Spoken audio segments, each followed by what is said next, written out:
vamos un poquito a pisar tierra, a la realidad que está sacudiendo a Venezuela hoy día.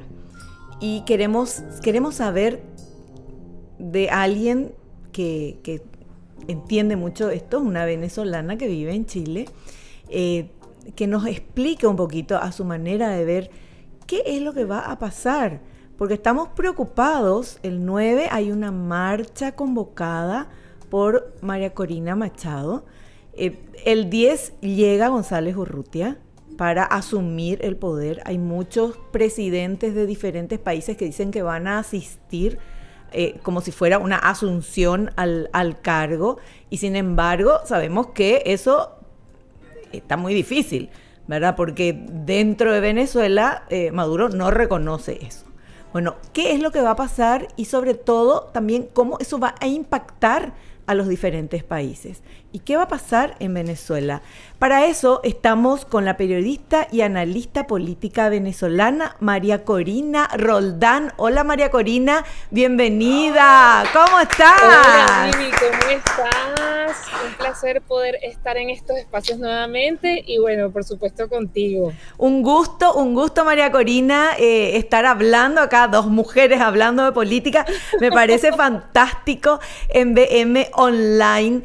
Y bueno, ya yo te estuve investigando, María Corina, te estuve investigando y sé de todo lo que hiciste y bueno, estás viviendo en Chile, pero contanos antes, ¿hace cuánto que saliste de Venezuela? Mira, en realidad yo no sabría decirte cuándo propiamente salí porque a pesar de que bueno, tengo ya harto rato viviendo en el extranjero, lo cierto es que yo comencé primero teniendo como base Caracas y saliendo para campañas electorales en distintos países. Entonces yo me iba por campaña electoral, regresaba a Caracas. Ya. Y así, hasta que yo te diría, o sea, toda esta faena comenzó en el 2018, se intensificó en el 2021 y yo te diría que ya propiamente en el 2022 fue cuando empecé a regresar mucho menos a Venezuela y donde ya estaba más radicada en el exterior. Ya. Lo cierto es que, bueno, ahorita el periodo más largo, bueno, he pasado periodos largos en distintos países, pero el periodo más largo me ha tocado en Chile, porque han sido varios procesos electorales aquí. Primero fue el plebiscito, ya luego fueron las municipales y regionales, y ahorita se avecina una presidencial y una legislativa. Entonces, ha sido ya más o menos un año por aquí. Claro, trabajando. Sí, pero en realidad yo estoy en constante movimiento, ¿no? Sí. De hecho, en Paraguay he vivido, estuve para la última presidencial, en México, en Colombia, en Ecuador, en Guatemala, en fin, en una cantidad de países importantes. Fantástico, fantástico. No, digo esto para que, sé que te conocen, pero si por ahí hay alguien que está viendo en este momento, para que sepan cuál es el background que tenés y que de por qué queremos hablar contigo y por qué tu palabra es una palabra autorizada para nosotros en este tema de Venezuela. Sí. No, y es que bueno, claramente Venezuela es un tema que siempre está sobre la mesa y es un tema bastante complejo de explicar porque como yo siempre he dicho, independientemente de que por ejemplo uno pueda trabajar en otros países, tratar de entender la realidad o entender la realidad propiamente y aplicar la teoría de lo que es la ciencia política para hacer las cosas de alguna u otra forma, Venezuela es un caso de estudio siempre, es como el conejillo de Indias de la política. Entonces, Venezuela es algo que no solo hay que hacerle mucho seguimiento para poder entenderlo, sino que tienes que también vivirlo. Porque realmente cuando no es así, es muy fácil equivocarse tanto haciendo proyecciones, tanto haciendo análisis, porque son demasiadas las variables y las vertientes alrededor del caso Venezuela. Claro. Bueno, hoy, por ejemplo, seguramente sabes, el presidente Peña y González Urrutia hablaron en vía Zoom en reencauzar la democracia en Venezuela.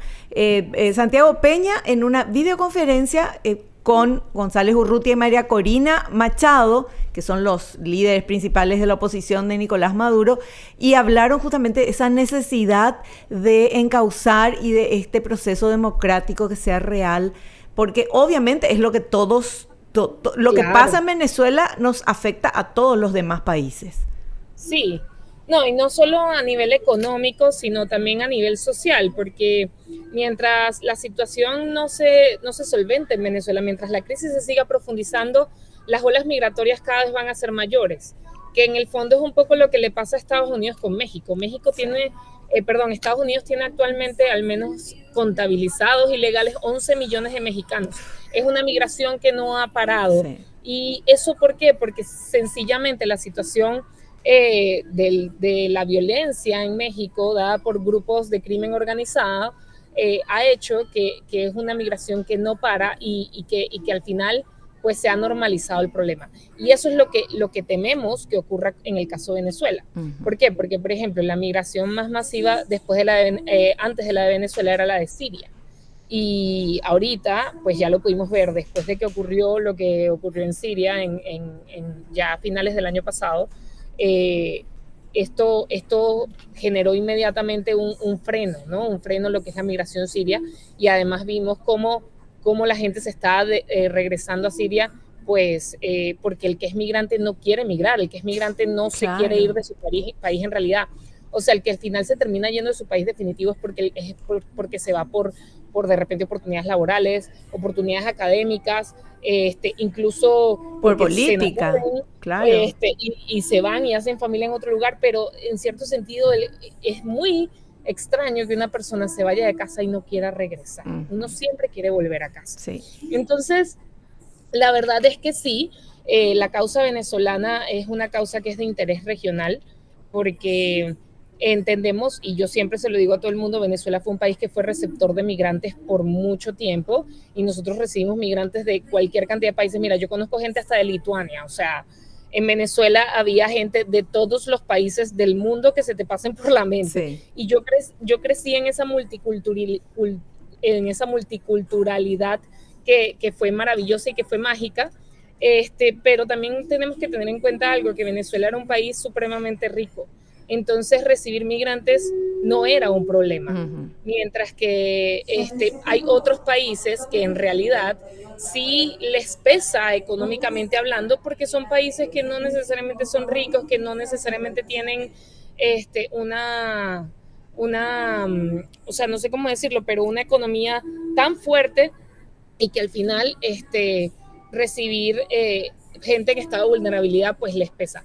Pero al mismo tiempo, y aquí también doy un revés, la migración perfectamente también puede ser yo siempre lo digo, es como una mina de oro, porque si la sabes trabajar, en el fondo también puede construirte mucho la economía. Vamos a hablar del caso de Estados Unidos. Estados Unidos tiene, de las 6 ciudades más importantes de Estados Unidos, una es la capital, que es Washington, y las otras 5 ciudades fueron construidas por migrantes, sí, que son Nueva York, Miami, Dallas, que está en Texas, Los Ángeles y Chicago. Entonces, bueno, es una cuestión que hay que manejarla muy bien, pero que no necesariamente el resto de la región esté en un estado de poder recibir más migrantes, y es a lo que me quiero referir. Entonces sí es un problema regional. Claro.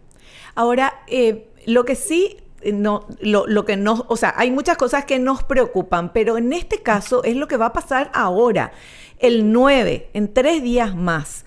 María Corina Machado convoca a una marcha, ¿verdad? Sí. El 9. El 10 ya anunció González Urrutia que vuelve a Venezuela para tomar posesión como presidente. El gobierno de Venezuela puso $100,000 para las personas que puedan dar noticias del paradero de González Urrutia.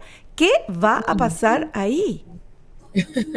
Mira, me encantaría ser pitoniza, sí, y decirte exactamente lo que va a pasar, pero lo cierto, y es lo que al final yo le termino diciendo a todo el mundo, es que todo político, y lo he dicho también muchísimo en este espacio, todo político debe gozar de 2 facultades para poder gobernar. Y lo primero es la legitimidad de origen, que la legitimidad de origen te la da el hecho de que, por ejemplo, si tú fuiste a una elección popular, voten por ti y tú ganes, que es el caso de Edmundo, sí, González Urrutia, y la posesión de poder. Que en este caso la tiene el chavismo, y la tiene el chavismo hace más de 20 años. Y no va a dejar así nomás. Entonces, ¿qué va con esto? Que es a lo que yo siempre soy muy enfática. tanto Edmundo González Urrutia como Juan Guaidó en su momento, como Capriles en su momento, tenían toda la legitimidad de origen, pero la legitimidad de origen sin poder es un simple accesorio. Y esto lo digo con todo el pesar del corazón, todas las estrategias que ha emprendido la oposición en los últimos años han sido para seguir ratificando la legitimidad de origen. Incluso desde que ganamos la Asamblea Nacional, porque la oposición cuando ganó la Asamblea Nacional de 2015, ellos evidentemente estaban dentro del edificio de la Asamblea Nacional, evidentemente legislaban, pero lo cierto es que el TSJ no acató ninguna sola ley hecha por la Asamblea Nacional del 2015. El TSJ es el Tribunal Supremo de Justicia. Entonces, ¿qué quiero decir con esto? Que cuando hay una fragmentación en la institucionalidad, cuando no hay una plena posesión del poder, efectivamente, no importa que tú tengas la legitimidad de origen, si no tienes el poder no puedes ejercerlo. Y la estrategia tiene que ir abocada a la toma del poder. Ahora, como dije, todas las estrategias de la oposición hasta ahora han sido para ratificar la legitimidad de origen. El reunir al mundo con los presidentes de la región, el hacer la gira, todo esto es legitimidad de origen, es decirle al mundo, este es el presidente electo realmente. Estas son las actas, aquí están los votos. Pero ahora, ¿cuál va a ser la estrategia para la toma de poder? Mira, para tomar poder, lo cierto es que se puede tomar poder por dos formas, por decirlo así. La forma 1 es a través de la negociación, que el que conoce la historia de Venezuela sabe que negociaciones han ocurrido miles, con intervención de Noruega, de Barbados, de República Dominicana, de N cantidad de países. O sea, aquí negociaciones han ocurrido miles y siempre han fracasado todas. Y la segunda opción es la fuerza. ¿Qué es la fuerza? Pues evidentemente hacer uso de la Fuerza Armada. La Fuerza Armada está absolutamente apegada al chavismo. Tan así que yo se lo digo a todo el mundo. Los generales, cuando atienden el teléfono, tienen que atender el teléfono diciendo Chávez vive y la otra persona tiene que contestar la lucha sigue. Dios mío. Aquí no hay o sea, como que la Fuerza Armada no está en Venezuela para defender a Venezuela, está para defender al chavismo. Y así se lo han metido a los militares en la cabeza. Y no hay ningún general por ahí escondido que tenga ganas de hacer un golpe de Estado. Bueno, es que también esto ha pasado porque se han ocurrido microlevantamientos, llamaría yo, dentro de la Fuerza Armada venezolana, pero esos microlevantamientos siempre se descubren y se neutralizan.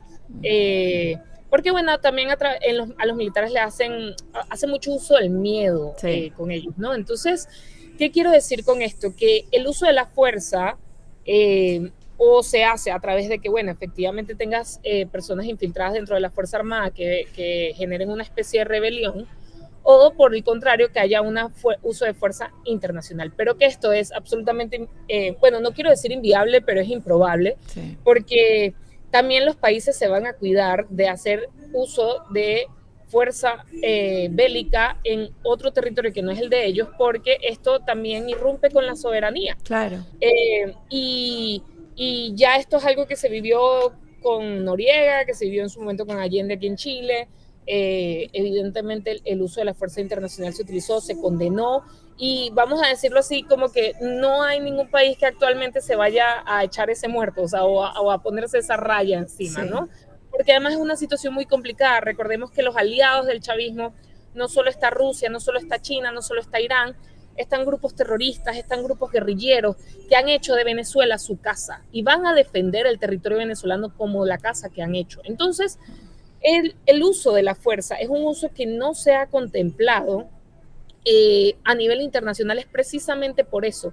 Es porque en el momento en el que eso ocurra va a desplegarse o va a generarse un enfrentamiento entre naciones que tenemos que ver cuál va a ser el costo. Va a ser básicamente una guerra, ¿no? Entonces, la verdad es que esto nos deja una sola vía o una sola ruta, que es la negociación. Pero también para sentarse a negociar hay que saber qué está dispuesto la contraparte a negociar y qué está dispuesto a soltar. Pero también hay que saber, María Corina, si con quién estás negociando. Y la persona con quien tenés que negociar es una persona que no negocia nada, no tiene ese espíritu negociador. Soy yo, lo que yo digo es. Sí, tal cual. Entonces, y es lo que ha pasado en las antiguas negociaciones.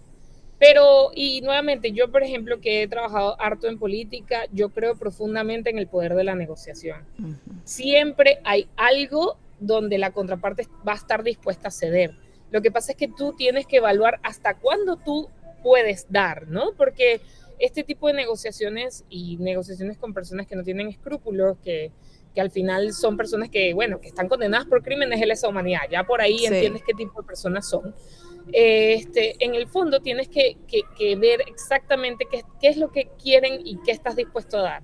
Y ahí es donde se complejiza toda esta situación. Yo confío o espero que la oposición genuinamente para el 10 de enero tenga una estrategia para la toma de poder, porque nuevamente todas las estrategias han sido abocadas para la ratificación de la legitimidad de origen. Pero yo confío en que ellos van a tener una estrategia para la toma de poder. ¿Por qué? Porque han generado una situación de expectativa tan alta en la opinión pública que si no se cumplen los objetivos, lo cierto es que la desilusión va a ser tal que va a ser muy difícil emprender un nuevo proceso político que permita la salida. Claro. Y esto va a dar más poder todavía. Exactamente. Y no solo más poder, sino que muy probablemente va a encrudecer al chavismo y al autoritarismo, ¿no? Sí. Esto también hay que decirlo, porque en la medida que la oposición vaya fracasando, encrudece el autoritarismo, o sea, más se van quitando la máscara. Sí, una consulta. ¿Existe alguna posibilidad de que María Corina tenga fuerza como para hacer con esta marcha, hacer una desestabilización y abrir las puertas para González Urrutia como un golpe de Estado, algo? ¿O no hay posibilidades a nivel numérico de fuerzas contra los militares y todo esto? Eso es una pregunta muy interesante porque hay una creencia popular de que movimientos, estallidos sociales pueden tumbar gobiernos. Y lo cierto es que las medidas que tome la sociedad civil como protestas en realidad son medidas de presión. ¿Por qué? Porque los que realmente hacen realidad que una negociación se dé los resultados o que la Fuerza Armada decida salir a las calles a defender a la patria o lo que sea, es lo que llaman los decision makers, o sea, la gente que toma decisiones dentro de los que pueden realmente generar esos cambios, que nuevamente son o la Fuerza Armada o la gente que esté dentro del gobierno que diga, ok, es el momento de ceder. Pero esas decisiones o ese decision makers van a actuar es dependiendo de las presiones que tengan encima, y la presión la genera la protesta activa de la sociedad civil pacífica, sí, para que se mantenga en el tiempo, sí, y la presión de la comunidad internacional. ¿Qué pasa con esto? Que estas son dos vías que se han agotado hasta el cansancio.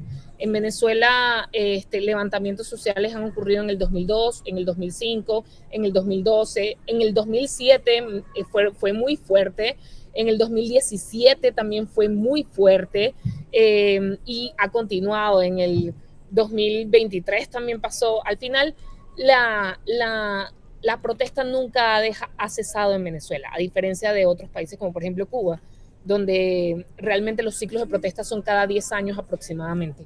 Pero en Venezuela nunca ha cesado. Lo que pasa es que se ha normalizado tanto que ya no es noticia, ¿no? Igual que el apoyo de la comunidad internacional. El apoyo de la comunidad internacional a partir del 2017, que fue cuando empezó el tema de hambre serio en Venezuela, fue que empezó como a despertar el asunto y empezaron a ocurrir sanciones. Pero bueno, las sanciones también tienen un efecto que si no es inmediato, también hace que el bando autoritario se atornille en la silla, por decirlo así, ¿no? Porque le generas un costo de salida tan alto que al final prefieren quedarse en su oasis, en su pequeño oasis que generan. Entonces, mira, la protesta es importante. A mí me da, y voy a decirlo con toda la vulnerabilidad y honestidad de la que soy capaz, me da un poco de miedo porque ahorita Caracas está militarizada en unos niveles nunca antes vistos. Es muy probable que incluso llamen a una especie de toque de queda, a un estado de excepción. La verdad es que es lo que más o menos esperaría que haga el chavismo. Realmente creo factible que a mucha gente en realidad le dé miedo salir, porque las últimas protestas que fueron en julio, principios de agosto, finales de julio, lo cierto es que fueron demasiados los presos políticos que mataron, además asesinaron a unos cuantos, y realmente esas son el tipo de cosas que al final hacen que las personas digan, mira, vale tanto la pena salir a la calle para ver si esto al final queda igual. Entonces yo confío en que el venezolano al final va a terminar saliendo, pero también creo que van a ocurrir muchas detenciones, creo que van a ocurrir muchísimas arbitrariedades, porque la militarización en las calles de Venezuela ahorita es tremenda. Claro. Tremenda. De hecho, y te lo expongo así, el metro de Caracas, para tú entrar al metro, que es algo tan básico como usar el transporte público, pues están las puertas del metro de Caracas con guardias revisando persona por persona antes de entrar al metro de Caracas. Dios mío. Entonces, lo cierto es que ahorita, y además en el último ciclo de protestas, que como lo dije fue en agosto, a la gente en los puntos de control en la calle se la llevaban detenida porque de repente en algún grupo de la familia habían mandado un tuit de María Corina Machado. Entonces, favor. Se la llevan detenida por eso, ¿no? Claro. Una dictadura absoluta. Sí, entonces, de hecho, y los que estamos en el exterior, te lo podemos decir, en algún punto sentíamos miedo de escribirle a nuestros amigos, colegas, familia, de cualquier cosa relacionada a Venezuela, porque imagínate que haya estado en la calle y lo pararan y se lo llevaran preso. O sea, es una realidad. Entonces, lo cierto es que, mira, está bien compleja la situación. Yo me imagino que si el mundo está diciendo que va el 10 de enero a juramentarse es porque deben tener una estrategia, deben tener un plan bajo la manga.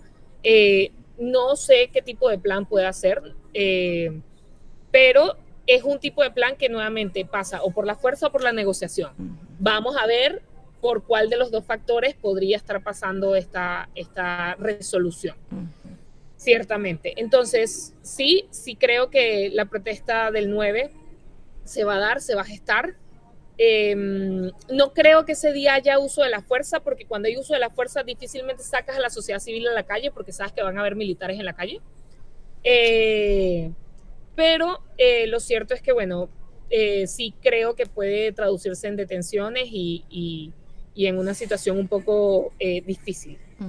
Pero ciertamente, y te diría, hasta ahora, lo que yo creo que va a ocurrir el 10 de enero es que efectivamente sí se va a juramentar Maduro. Al final él tiene todas las instituciones, tiene todo el poder y el CNE lo proclamó como presidente, entonces el CNE la Asamblea Nacional lo juramentará. Al final el presidente de la Asamblea Nacional no es más que Jorge Rodríguez, que no solo milita en el partido de gobierno, sino que además es la persona que fue el presidente del comando de campaña, etcétera, etcétera. O sea, hay parcialidad no existe. Pues. Entonces, sí, muy probablemente lo van a juramentar y de ahí veremos cuáles van a ser las reacciones o lo que pueda generar cualquier estrategia de la oposición. Claro. Ahora, consulta, ¿cómo González Urrutia no puede bajar de un vuelo normal si ya están preparados para encarcelarlo? ¿Verdad? O sea, tiene que ingresar de alguna manera y después aparecer. No puede aparecer así como cualquier persona, porque ya van a estar los militares para atraparlo. Y en el caso que se dé esta marcha, que no haya problema con la marcha y que llegue el día 10 y esté González Urrutia de alguna manera, aparezca ahí, también lo van a agarrar preso. ¿O qué tipo de negociación o cómo se puede blindar eso para que no le hagan daño? Es que ahí es donde está la parte compleja de la estrategia. Mira, en este tipo de situaciones hemos visto a la oposición burlar las entradas y las salidas de Venezuela muchas veces. Hay personas que eran perseguidos políticos y se han escapado por la frontera. Bueno, recuerdo la primera vez que Guaidó se fue de gira, se fue por la frontera y cuando regresó por el aeropuerto y no le hicieron nada, pero la segunda vez que lo hizo, sí hubo una situación bien compleja en el aeropuerto donde hubo personas que hasta, bueno, ellos lo llaman colectivos de la paz, pero en realidad son civiles armados por el chavismo que amedrentan este tipo de circunstancias, ¿no? Entonces, estaba repleto el aeropuerto de colectivos de La Paz y fue una situación tremenda porque, por ejemplo, yo estuve ahí, los periodistas, bueno, hubo periodistas que terminaron hasta en el hospital porque les hicieron muchísimo daño, ¿no? Entonces, la verdad es que habría que ver, yo no creo que entre por ningún aeropuerto, Ujú. ni por ningún puerto, porque estos van a ser los lugares que van a estar extra fiscalizados. Claro, Habría que ver si de repente tienen algún plan por frontera, eh, porque bueno, tenemos una frontera bastante amplia con Brasil que incluye el Amazonas, sí, recordemos eso. sí, sí, sí. eh, entonces, bueno, en el fondo habría que ver cuál es el plan que tengan, o sea, me imagino que algún plan deben tener. Claro. Y ¿Y de quién les ahí apoya? es que a eso voy. Esa es la verdadera pregunta que todos tenemos. Una vez que esté adentro, si no entra por un lugar regular, si no se lo llevan detenido, o sea, pero ¿qué es lo que vas a hacer? Porque al final no tienes nuevamente el poder y la fuerza. Habría que ver. Por eso digo, ellos deben tener su estrategia, porque para que él lo diga, para que el mundo diga con toda la claridad del mundo que él va a estar el 10 de enero en Ujú. Venezuela, tiene que haber una estrategia detrás de Claro, eso. claro. Sí. Bueno, vamos a estar atentos a ver qué sucede y también muy preocupados por la seguridad de los venezolanos que están en Venezuela. Vos tenés tu familia en Venezuela, María Corina. Sí, tengo parte de mi familia en Venezuela. Y ese sentir, esa preocupación es de todos los venezolanos que están afuera de Venezuela, de ver qué es lo que está pasando dentro de Venezuela y con sus familiares y con la gente. Y nosotros también, que yo no tengo parientes en Venezuela, pero sí, todos estamos, la comunidad internacional está preocupada y con los ojos puestos en Venezuela a ver qué es lo que va a pasar porque Maduro es un dictador que ya nos sorprendió de mil maneras con cosas que uno dice una persona en su juicio no podría hacer o no podría decir este tipo de cosas. Sin embargo, él sí lo hace y tiene muchísimo poder. Entonces ahí está el peligro de todo esto y es el miedo como bien lo decías vos. Sí, así es. Pero bueno, realmente yo, mira, mi familia todo el tiempo me dice como que tú no piensas en la familia que está en Venezuela cuando das estas entrevistas. No, yo pienso mucho en mi familia. Ujú. En realidad yo no considero que yo esté diciendo nada malo, pero y también es cierto, hay muchos de los que somos analistas, de los que somos periodistas, que también nos mordemos un poco la lengua a decir ciertas cosas porque también Claro. sabemos que podemos afectarlos. Entonces, sí, por ellos, por los que están afuera y quieren regresarse, porque mira, realmente migrar no es nada fácil. No, no. Realmente no tiene nada de fácil. Entonces, por los que están afuera y quieren regresarse, por los que quieren reunirse también, porque hay muchas familias que están separadas, tienen años sin verse y eso, bueno, le parte el corazón a cualquiera. Sí.